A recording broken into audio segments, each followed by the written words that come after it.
오늘은 영적 망각증에서 벗어나십시오라는 제목으로 함께 말씀을 나누도록 하겠습니다. 인생의 광야는 천천히 다가올 때도 있고 때로는 급작스럽게 다가올 때도 있습니다. 또 이 시기는 빠르게 지나가기도 하고 때로는 오랜 시간 걸리기도 합니다. 제가 아는 한 분은 교회의 마을 목자셨는데 천사도 그런 천사가 없는 그런 분이셨어요. 근데 제가 이분을 만났을 때는 특별한 은혜의 시기를 보내던 그런 때 제가 만났습니다. 왜냐하면 영육간에 이분 가운데 너무 갈목할 만큼 열매가 막 맺히는 게 눈에 보일 정도니까 얼마나 특별한 하나님의 은혜의 시기를 보내고 있는지 그때 제가 좀 교구 목사로 만난 적이 있는데, 근데 어느 날 집사님께서 전화하시는 거예요. 목사님, 치아가 아파서 밥을 먹지 못하는데 자꾸 배가 아파요 그러는 거예요. 이게 몇 번 전화가 오는 거예요. 느낌이 좀 이상했습니다. 그래서 집사님, 아무래도 치아가 문제가 아닌 것 같습니다. 큰 병원 가서 검사 한번 받아봐야 되겠습니다. 아들이 의사인데 그 간파를 못한지 그래서 제가 좀 얘기를 드렸어요. 그날부로 위암 말기 판정을 받고 몇 개월 살지를 못하시고 소천하셨어요. 제가 집례한 장례 중에 가장 어려운 장례 중에 하나였습니다. 보통은 성도들의 부모님을 제가 장례를 치르는데 이건 이제 우리 성도니까요. 너무 힘들더라고요. 문제는 홀로 덩그러니 남은 남편 집사님이셨습니다. 나이도 그리 많지 않은 아내를 급작스럽게 보낸 집사님은 막 당당한 남자, 상남자, 부산 남자, 상남자 같은 분이셨는데 한동안 어리 빠진 모습으로 축 처져서 다니셨습니다. 도대체 왜 이런 일이 일어난 것입니까? 하소연을 해도 하나님 나라 간 아내가 돌아올 수는 없잖아요. 다들 애처롭게만 바라보던 그 기억이 있습니다. 집사님은 그 이후로 한 번도 아내 이야기를 한 적이 없었습니다. 인생의 광야는 그 뜻이 풀리는 광야도 있지만 어느 때는 오랜 시간 미제로 남아있는 광야와 같은 그런 때도 있습니다. 여러분은 어떻습니까? 여러분의 인생길을 다 알고 가고 있습니까? 아님 모르지만 한 걸음 한 걸음 주어진 길을 가고 있습니까? 고 정필도 목사님은 후배인 저희들에게 이런 말을 하셨는데요. 목사님들, 나는 오래전에 내가 어떻게 죽을지 이미 응답받았어. 이렇게 얘기를 해요. 심지어는 내 자녀들이 어떻게 될지도 응답받았습니다. 나는 늘 죽음을 준비하는 기도를 합니다. 이 얘기를 자주 하곤 하셨습니다. 이런 분들 보면 저하고는 좀 다른 세계 사는, 마치 벌천지 같은 데서 사는 것 같은 그런 분이에요. 이렇게 너무 깊으니까 하나님과 교제를 나누는 그 깊이가 너무 깊으니까 미래를 다 응답받았다고 하니까 저하고는 좀 다른 느낌. 간혹 이런 분도 계시지만 대개는 저처럼 앞에 놓여진 일을 다 모르고 잘 모르고 그 주어진 길 그냥 뚜벅뚜벅 걸어가고 있지 않나 그런 생각을 좀 해봅니다. 여러분의 미래가 다 보이십니까? 아마 그런 분 별로 없으실 거예요. 거의 없으실 거라고 봅니다. 한 곱이 넘으면 또 한 곱이 기다리는 곳이 광야입니다. 예측 불가한 곳이 광야입니다. 상수가 아닌 변수들로 가득 찬 곳이 광야입니다. 길이 없는데 모든 곳이 길이 될 수 있는 곳이 또 광야기도 합니다. 일로 가면 이게 길이 되고 일로 가면 이리 길이 되는 게 광야죠. 광야는 한마디로 종잡을 수 없는 곳입니다. 불안정하기에 광야가 광야인 것입니다. 우리가 사는 이 시대에 저는 광야 시대 같아요. 또 우리가 놓여 있는 인생길 자체가 또 광야길 같습니다. 이 길을 어떻게 걸어가야 하는지 오늘 말씀을 통해서 배우고 깨우칠 수 있기를 주님의 이름으로 축원합니다. 여러분 다시 한번 1절로 3절을 교독해 볼까요? 이스라엘 자손의 온 회중이 엘림에서 떠나 엘림과 시내산 사이에 있는 신광야에 이르니 애굽에서 나온 후 둘째 달 15일이라. 이스라엘 자손 온 회중이 그 광야에서 모세와 아론을 원망하여 이스라엘 자손이 그들에게 이르되 우리가 애굽 땅에서 고기 가마 곁에 앉아 있던 때와 떡을 배불리 먹던 때에 여호와의 손에 죽었더라면 좋았을 것을 너희가 이 광야로 우리를 인도에 내어 이 온 회중이 줄여 죽게 하는도다. 여러분 수르 광야를 지나서 지금 신광야에 이르는 겁니다. 그때 신광야에 이르렀을 때 이스라엘의 고질병이 또 재발하는 거예요. 여러분 이스라엘의 고질병이 뭔지 아세요? 원망하고 불평하는 거예요. 원망하고 불평하는 거. 이 원망 또한 또 모세와 아론의 인도 때문에 그렇습니다. 왜 여길로 인도했냐 이거예요. 또 인도를 왜 여길로 했냐. 모세와 아론만 믿고 따라왔는데 먹을 것이 다 떨어진 겁니다. 또다시 생존의 위협을 받는 상황이죠. 지금 이스라엘은 수르 광야보다 더 깊은 신광야에 이르렀습니다. 돌아가기에도 죽을 것 같고요. 계속 가기에도 죽을 것 같은 광야가 바로 신광야입니다. 수르 광야는 돌아가면 바로 돌아갈 수 있었어요. 근데 신광야는 수르 광야보다 한 달 더 간 광야니까 더 깊이 들어간 거예요. 이거는 이제 돌아가도 죽을 것 같고 나가도 계속 가도 죽을 것 같은 데드 포인트. 절체절명의 그런 순간을 맞이하고 있던 게 지금 우리가 보는 이 16장의 이 상황이에요. 여러분 수르 광야에서는 가지고 있던 물이 바닥이 난 상황이라면 지금 신광야에서는 가지고 있던 식량이 바닥이 난 상황입니다. 하나님은 정확하세요. 어느 지점까지 끌고 가야 바닥을 드러낼지 말이죠. 여러분 우리도 바닥 드러낼 때 있잖아요. 언제 여러분의 바닥이 드러나죠? 부부싸움 할 때, 재정적인 어려움이 걸릴 때, 아니면 병이 들 때 바닥을 낼 때가 있는데 지금 이스라엘은 수르 광야에서도 바닥 한번 드러내고 지금 신광야에 들어갔을 때 다시 한번 바닥을 칩니다. 다시 한번 여러분 3절 보실까요? 이스라엘 자손이 그들에게 이르되 우리가 애굽 땅에서 고기 가마 곁에 앉아 있던 때와 떡을 배불리 먹던 때에 여호와의 손에 죽었더라면 좋았을 것을 너희가 이 광야로 우리를 인도해 내어 이 온 회중이 줄여 죽게 하는도다. 여러분 200만 명이에요. 200만 명이 식량이 딱 떨어지니까 이건 광야에서 완전히 거기서 그냥 죽을 상황이 된 거죠. 그러니까 원망불평 나올 만하죠. 사람이 극도로 힘들어지면 정신이 없어집니다. 자신들이 무슨 말 하는지도 몰라요. 지금 정신이 없을 때 여러분 나타나는 대표적인 증상이 뭐냐면 망각 증세입니다. 망각 증상. 망각하는 거예요. 이스라엘은 세 가지 면에서 영적 망각증이 나타났는데 그중 하나가 애굽 생활에 대한 망각증입니다.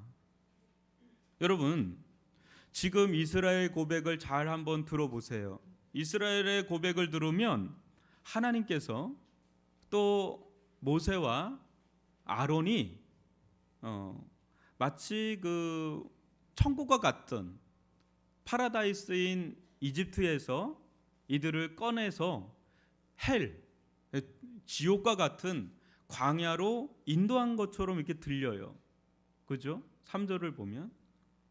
근데 여러분 애굽이 정말 그들이 말하는 것처럼 천국이었을까요? 여러분 어떻게 생각하세요? 천국이었습니까? 이스라엘 백성이 400년 이상을 그 땅에 살아도 여전히 그들은 이방인이었고 노예였습니다. 노예로 살면서 그들이 먹었던 그 떡과 고기는요, 애굽 사람들이 먹다 남긴 떡 몇 조각, 고기 몇 조각이었던 거지 정상적인 떡과 고기가 아니었습니다. 그들은 늘 학대를 받았고요, 과한 노동에 시달렸던 자들이 이스라엘이잖아요. 여러분, 하나님께서 왜 애굽 그 천국과 같던 애굽에서 구출해 냈겠어요? 좋았으면 구출해 냈겠어요? 아니잖아요. 이스라엘 백성이 얼마나 하나님께 부르짖었습니까? 여러분, 출애굽기 2장 23절로 25절을 교독으로 한번 읽어보지요.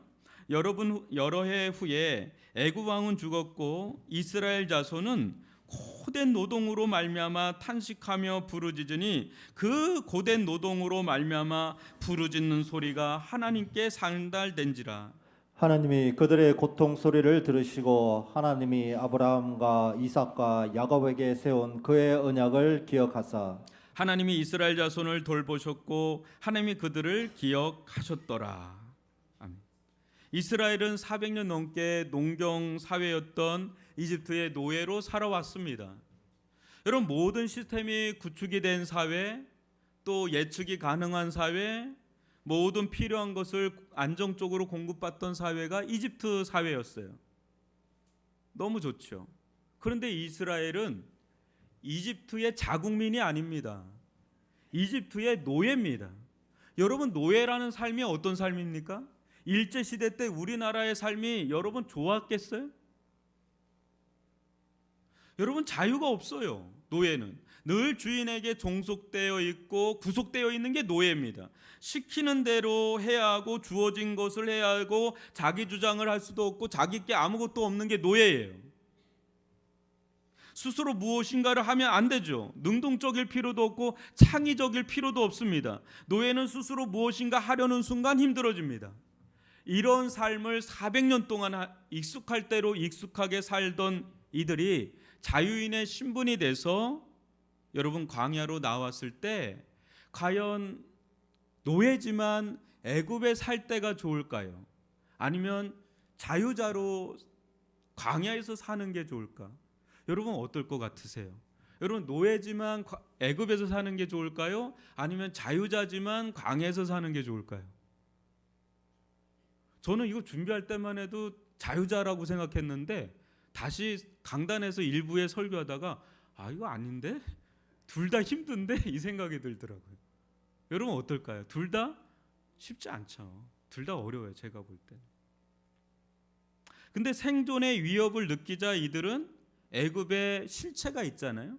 그거를 잊어버리고 애굽을 그리워합니다. 근데 애굽이 그렇게 좋은 데가 아니거든요. 여러분, 절대 애굽은 이스라엘 편이 아닙니다. 언제든지 애굽은 이스라엘을 잡아먹으려고 하던 그런 적대 세력이거든요.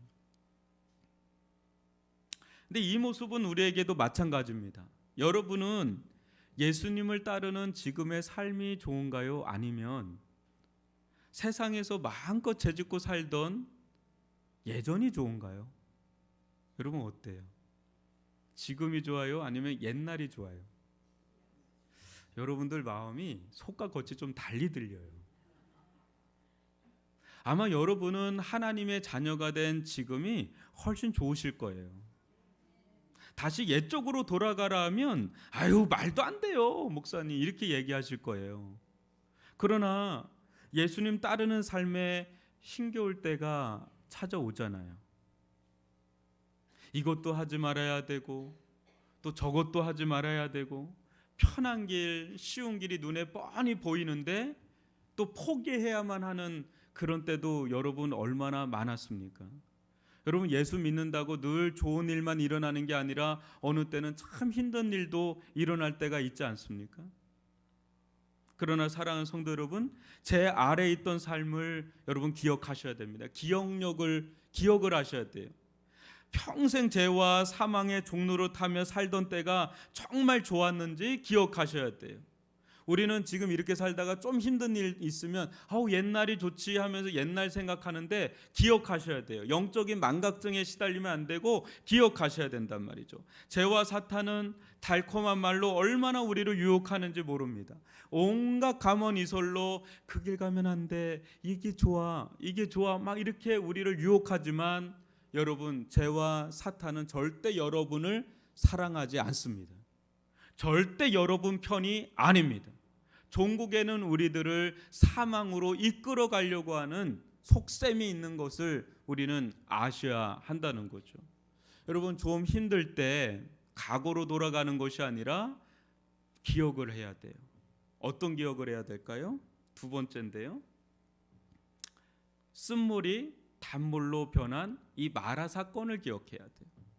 또 하나는 물샘 12과 종려나무 7그루가 있었던 엘림 사건을 기억해야 돼요. 근데 이들은 한 달 전에 있었던 이 사건을 까마득하게 잊고 지금 다시 회개하고자, 애굽으로 돌아가고자 온갖 원망과 불평을 하고 있는 거예요. 여러분, 이스라엘은 어떤 자들입니까? 하나님의 10가지 재앙과 홍해 사건을 경험한 자들이잖아요. 한 달 전까지만 해도 나뭇가지 하나로 쓴물이 단물로 변하는 기적을 경험한 자들이죠.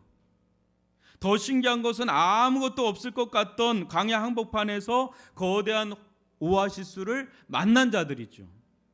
이 모든 경험들이 그들의 믿음의 창고에 차곡차곡 쌓여서 어떤 실전에 들어갔을 때 이것을 활용했어야 되는데, 이들은 어떤 상황, 또 다른 돌변하는 상황, 어떤 어려운 일에 직면하면 금방 곤두박질치고 금방 있었던 믿음이 파산되는 그런 일들을 계속해서 우리들 가운데 보여줍니다.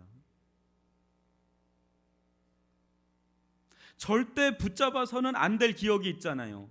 애굽의 기억은 내려놔야 되는데 그건 또 붙잡고, 붙잡아야 될 기억이 있잖아요. 하나님의 역사, 하나님의 은혜, 이거는 절대적으로 붙잡아야 되는데 이건 또 놓아버리는 이 아이러니한 모습은 실은 이스라엘의 모습뿐 아니라 우리의 모습이기도 합니다. 여러분, 요즘에 어려운 일 있으신가요? 아니면 만사 형통하신가요? 그때 여러분도 영적 망각증에 시달리십니까? 아니면 영적인 기억력으로 충만하십니까? 저나 우리 모두가 하나님을 체험한 영적 기억력으로 충만할 수 있기를 주님의 이름으로 축원합니다. 여러분, 하나님은 우리 한 사람 한 사람을 올 한 해, 또 우리 위례 중앙교회를 올 한 해 기가 막히게 인도하셨습니다. 믿으십니까? 그러니까 여러분 여기에 있는 거예요. 코로나 걸린 분들 중에 죽음을 맞이한 분이 한두 분이 아닙니다, 여러분. 그냥 이렇게 살아있는 것 같아도 하나님의 은혜로 살아있음을 믿으시기를 바랍니다. 여러분 인생의 모든 여정이 다 좋았다고 말할 수 있습니까? 아니죠. 정말 힘들고 고통스러운 때도 있었을 겁니다. 그러나 놀랍고 신기한 것은 이 모든 과정 속에 하나님께서 기가 막힌 은혜를 베푸셨다는 것, 또 우리가 이렇게 살 수 있도록 은혜를 베푸셨다는 것, 우리 이성과 경험으로는 도저히 이해할 수 없는 일들로 우리가 여기까지 인도함을 받았다는 것. 저는 오래전에 덤프트럭하고 그냥 충돌할 뻔했는데 진짜 하나님의 은혜로 그게 비껴갔거든요. 근데 저만 그렇겠어요? 여러분, 죽을 고비, 망할 고비 한두 번은 다 겪습니다. 어떤 분 여러분 주변에 별것 아닌 걸로 죽음 맞이한 분 한두 명이 아니실 거예요. 그죠?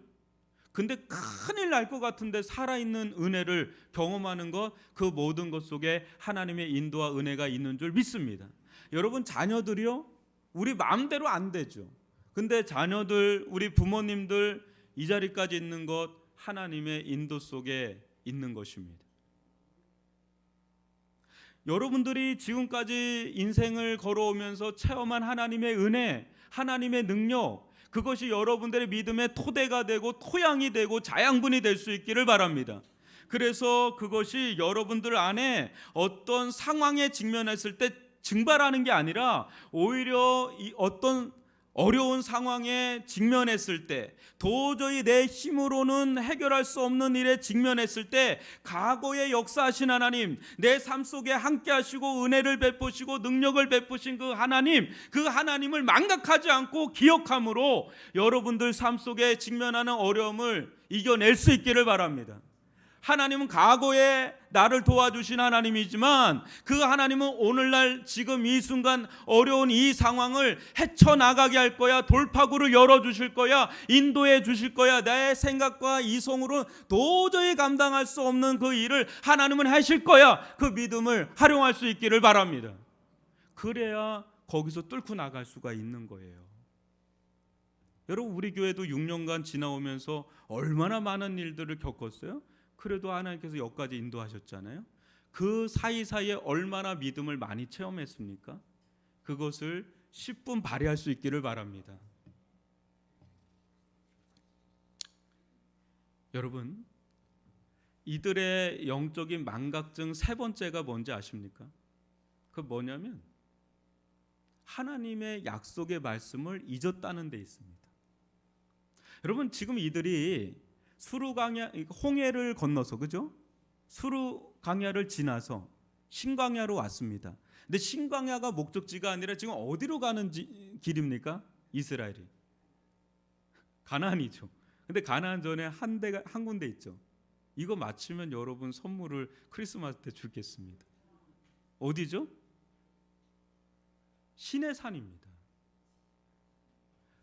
애굽에 있을 때 시내산에 가서 언약 맺자, 거기서 너희들이 나에게 예배를 드려라, 그 말씀 듣고 나온 거거든요. 여러분, 지금 시내산으로 가고 있는 길목인데 물이 없다고 죽을까요? 식량이 없다고 죽을까요? 여러분, 시내산까지 갈 때까지는 절대 죽지 않습니다. 왜요? 약속하셨으니까. 여러분들 가운데 하나님께서 약속하신 바가 있으면 여러분 절대 죽지 않아요. 사람이 쉽게 안 죽습니다.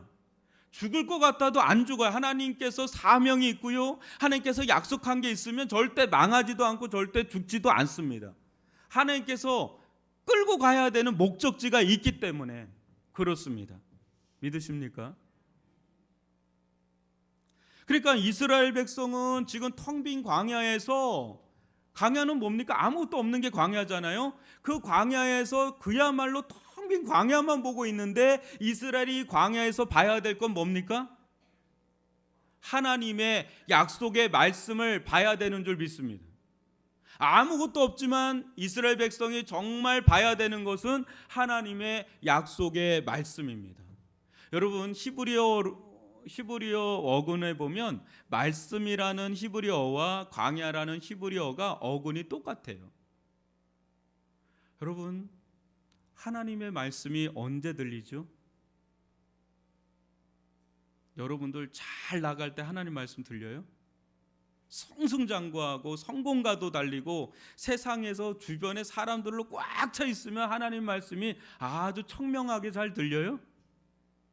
물론 그럴 때도 들릴 때가 있지만 하나님의 말씀은 인생이 꺾이고 꼬이고 정말 절체절명의 사면 초가,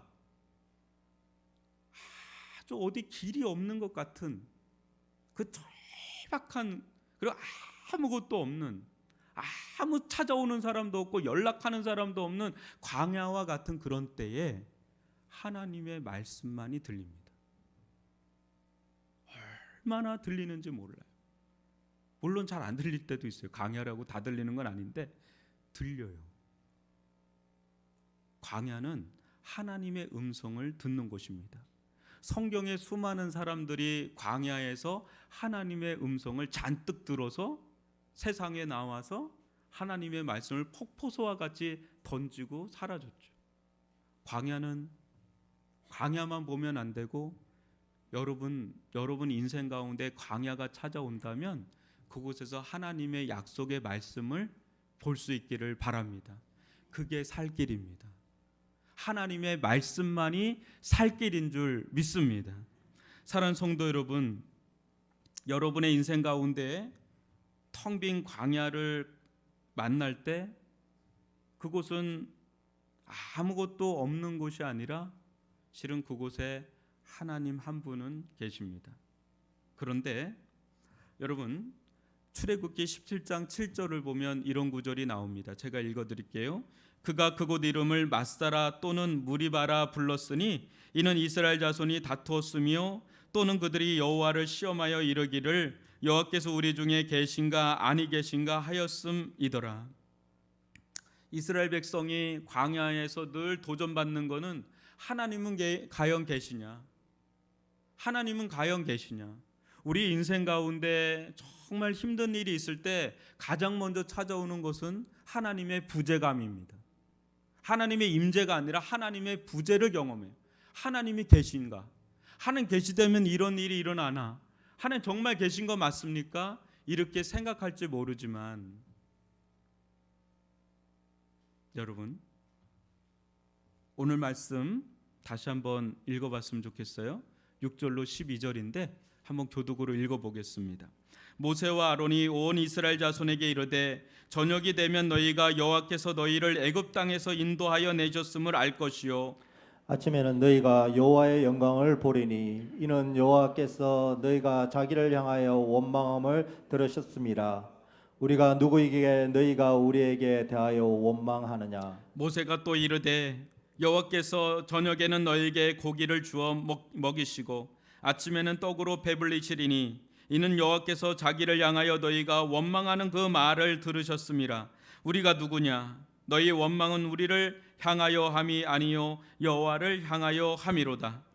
모세가 또 아론에게 이르되 이스라엘 자손의 온 회중에게 말하기를 여호와께 가까이 나아오라. 여호와께서 너희의 원망함을 들으셨느니라 하라. 아론이 이스라엘 자손의 온 회중에게 말하매 그들이 광야를 바라보니 여호와의 영광이 구름 속에 나타나더라. 여호와께서 모세에게 말씀하여 이르시되 내가 이스라엘 자손의 원망함을 들었노라. 그들에게 말하여 이르기를 너희가 해질 때에는 고기를 먹고 아침에는 떡으로 배부르니 내가 여호와 너희의 하나님인 줄 알리라라 하시니라. 아멘. 여러분, 이 구절에서 무엇을 보십니까? 계속해서 하나님께서 뭐라면 너희의 원망함을 들었다. 너희의 원망함을 들었다. 너희의 원망은 나를 향한 것이 아니라 여호와를 향한 것이다. 너희의 원망을 들었다. 계속해서 이 얘기가 나옵니다. 뭐죠? 물이 없을 때, 식량이 없을 때 이스라엘은 마치 부모 잃은 자녀들처럼 버림받은 자녀 같은 그런 느낌을 받았는데 실은 하나님은 어땠다는 거예요?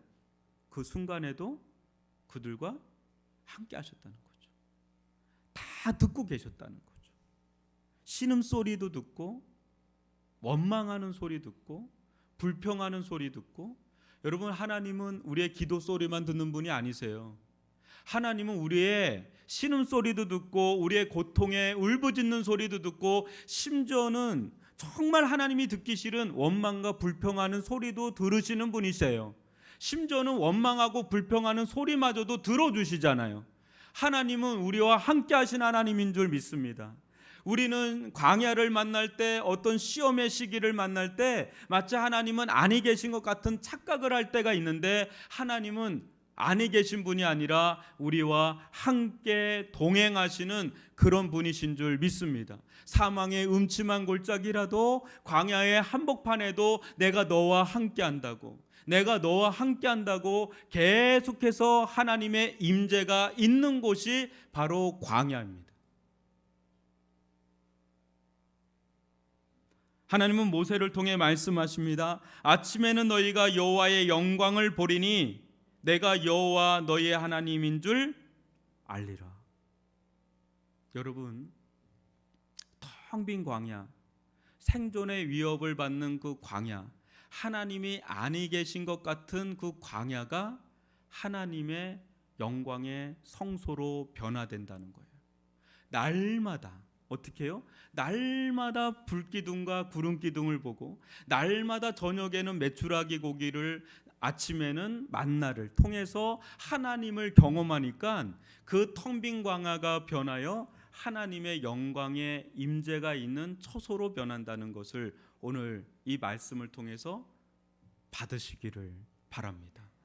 우리 인생 가운데 병이라는 광야, 또 물질의 환란이라는 그 광야, 또 사람들과의 관계가 무너지고 깨지는 그 광야, 또 가정 안에서 여러 가지 트러블이 있는 그 광야, 우리들 인생 가운데 마라와 같은 쓴물, 그 모든 것들이 하나님과 접촉이 일어나면 그것이 마라의 쓴물이 단물이 되고 그 속에 엘림 사건이 일어나고 하나님의 권능과 영광이 나타나는 임재의 처소가 될 줄 믿습니다. 그래서 광야가 변하여 하나님의 처소로 변하는 그 은혜를 누리게 하려고 하나님은 이스라엘 백성을 좋은 길로 이끌어가는 것이 아니라 광야길로 이끌어가면서 하나님으로 인해 사는 법을 배우게 하신다는 거죠. 여러분, 하나님이 사랑하시는 자들은 하나님으로 인해서 사는 법을 배우게 하세요. 저렇게 살면 망하는 거 아니야? 절대 안 망합니다. 하나님으로 인해서 충분히 살아갈 수가 있습니다. 이 믿음을 터득할 수 있기를 바랍니다. 여러분, 마지막으로 진정한 만나는 누구냐? 요한복음 6장 48절로 51절을 교독으로 읽습니다. 내가 곧 생명의 떡이니라. 너희 조상들은 광야에서 만나를 먹었어도 죽었거니와 이는 하늘에서 내려오는 떡이니 사람으로 하여금 먹고 죽지 아니하게 하는 것이니라. 나는 하늘에서 내려온 살아있는 떡이니 사람이 이 떡을 먹으면 영생하리라. 내가 줄 떡은 곧 세상의 생명을 위한 내 살이니라 하시니라. 여러분, 이스라엘 구약의 모세 시대 때 이스라엘 백성은 뭘 먹었죠? 만나를 먹었어요. 근데 이 만나를 먹은 자들은 죽습니까? 삽니까? 결국은 광야에서 엎드려 죽었죠. 근데 진짜 만나가 오셨다는 거예요. 누구예요? 예수 그리스도가 우리의 진정한 만나가 되시는 줄 믿습니다. 이 예수 그리스도를 먹는 자, 이 예수 그리스도의 피를 마시는 자, 이 자들이 영생을 누리게 되는 줄 믿습니다. 영원한 하나님의 나라, 영원한 젖과 꿀이 흐르는 가나안 땅으로 누가 들어갑니까? 예수의 피와 살을 먹고 마시는 자, 진정한 만나 되시는 예수를 먹는 자, 그 자들이 가나안 땅으로 들어간다는 거예요. 광야에서 식탁을 배설해 주신 하나님은 오늘날 광야 같은 인생길을 걸어가는 우리들에게 영혼의 식탁을 날마다 차려주시는데, 우리가 진짜 먹어야 될 만나는 바로 하늘에서 온 산떡, 바로 예수 그리스도이십니다. 예수 그리스도를 우리가 만나고 예수 그리스도를 우리가 먹고, 식인종 생각하면 안 돼요, 여러분. 그렇게 믿음으로 받아들인다는 겁니다. 예수 그리스도를 우리가 알고 예수 그리스도를 우리가 누리고 예수 그리스도 안에 있는 하나님의 영광을 날마다 목도하는 자들은 그 영혼이 살아요. 영혼이 살면 다 삽니다, 여러분. 우리 영혼을 살리는 길은 절대 세상의 떡도 물질도 아니라 오직 예수 그리스도만이 우리의 영혼을 살리는 산떡인 줄 믿습니다. 이 산떡 되시는 예수님을 날마다 먹고 이 광야 같은 세상에서도 소망을 품고 원망하고 불평하는 대신에 하나님만을 의지하는, 하나님의 임재를 체험하고 경험하면서 승리해 나가는 저희 모든 성도들, 또 우리 위례중앙교회 되시기를 주님의 이름으로 축원합니다.